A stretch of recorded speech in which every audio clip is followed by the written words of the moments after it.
భగవద్గీత 73వ రోజు 27వ శ్లోకం. జాతస్య హి ధ్రువో మృత్యుః ధ్రువం జన్మ మృత్యస్య చ తస్మాద పరిహర్యే అర్థే నా త్వం శోచితుమర్హసి.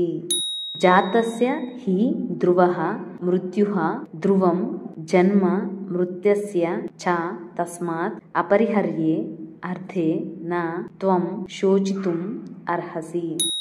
జాతస్య పుట్టిన ప్రతివానికి మృత్యుః చావు ధ్రువ హి తప్పదు మృతస్య మృతి చెందిన వానికి జన్మచ పుట్టుకయు ధ్రువం తప్పదు తస్మాత్ అందువలన అపరిహర్యే అనివార్యమగు అర్థే విషయమునందు త్వం నీవు శోచితుం శోకింప నా అర్హసి తగవు.